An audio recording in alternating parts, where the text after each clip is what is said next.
Okay, it's time to fit the outer primary chain case. So we've got well seal on the on that mating surface, well sealed on this surface, and we've also put the gasket on because there are two dowels. Let's try and get it in camera somewhere. Two dowels, one there and one there, that the gasket sits over. Okay, make sure we've got all the furniture in place. We've got the foot, that's preset. We've oiled everything. I'm going to make sure the foot in this outer casing, the top edge is halfway over that hole, which we can see through from the outside. Make sure we've got the other tensioners in place. Everything, I think everything's in place. So then we're going to put this in. I think the easiest way to locate it is this spigot here that holds the tensioner.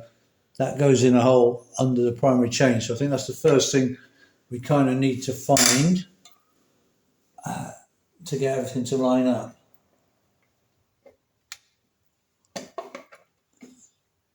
Get it over the primary, over the clutch pull rod.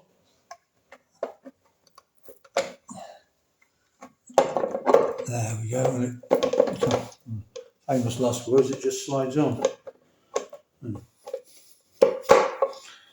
Why is it not just sliding on? It does not want to just slide on. I need to know why. What's going on? The gasket's come unseated, so let's take it off again. Now, why didn't that want to go on? Can't see anything wrong. I'll try it again.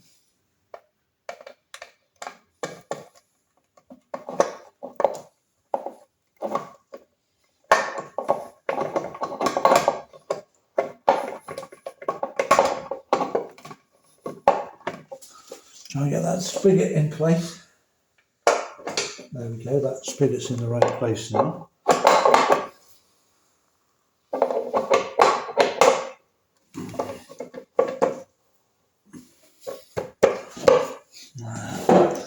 Maybe it's this foot.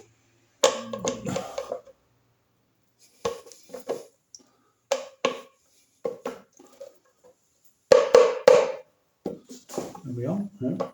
There. We're on now. I don't know why I didn't want to go on. I think that foot was in slightly the wrong place. I'll see if I can show you. Get where the camera is. Can you see there? It's just below, sort of like halfway. And I think it was that was not engaging fully. And that's why, we just had to turn that slightly to make the two sort of feet engage inside the chain case.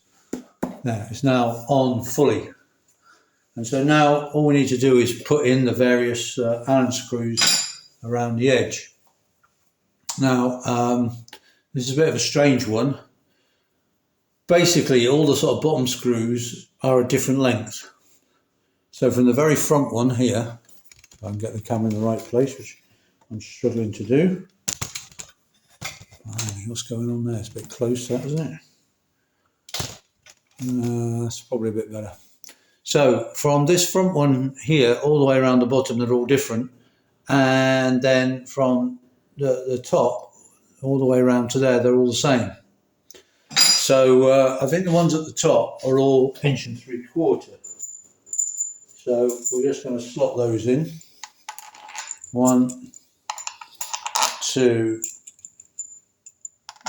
3, 4, 5, 6. So they're all the same length.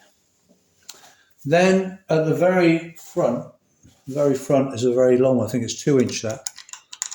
It goes all the way through the outer and the inner and into the crankcase. So that's one really long one. Then we've got 3 countersunk screws. So they're not like a normal hex. They've actually got a countersunk head on. So you've got 2 very short ones, So the very short one goes there.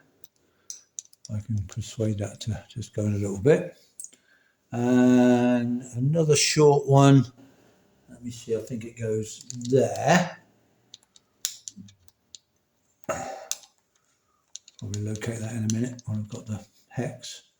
And the long countersunk one goes in the middle. Is that right? Yeah.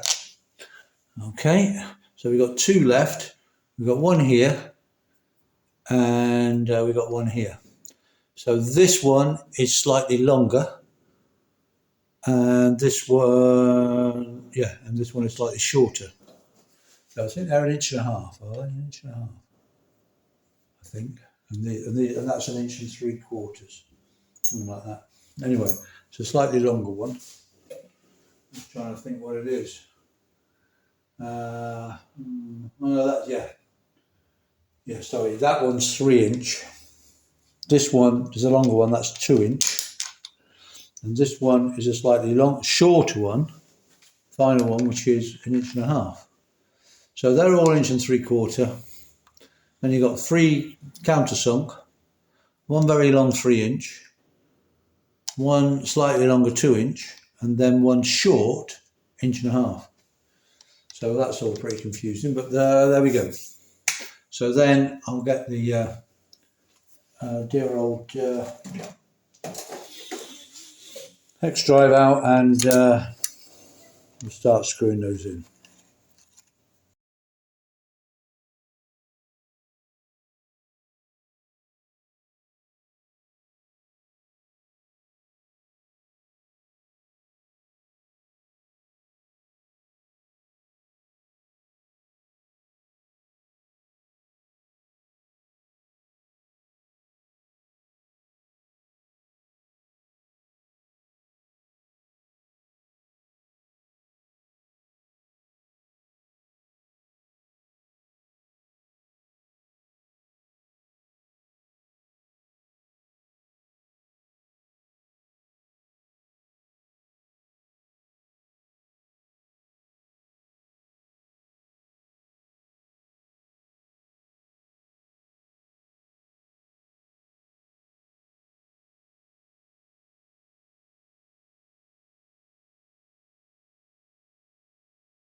Okay, there we are. The outer primary chain case is now on.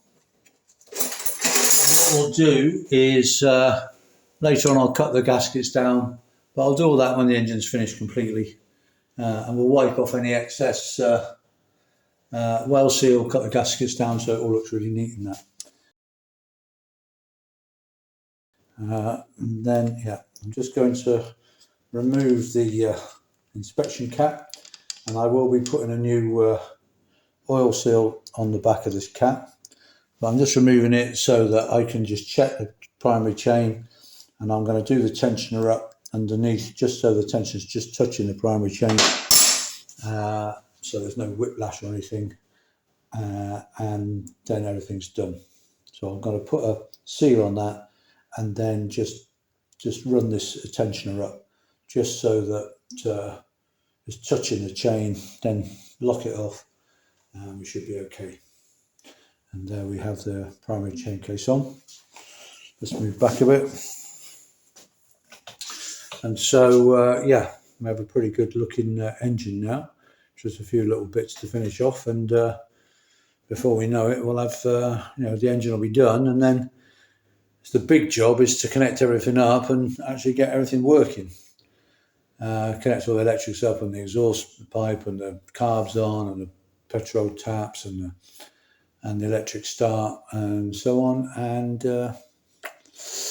that'll be, hopefully time to start her up. But the sort of rebuilding the engine is the easy bit. I know that sounds silly, but fettling it, getting it all started and getting everything set up and making sure it's all running smoothly, that's a different ball game. And that could take a long time. Sometimes, it might all work.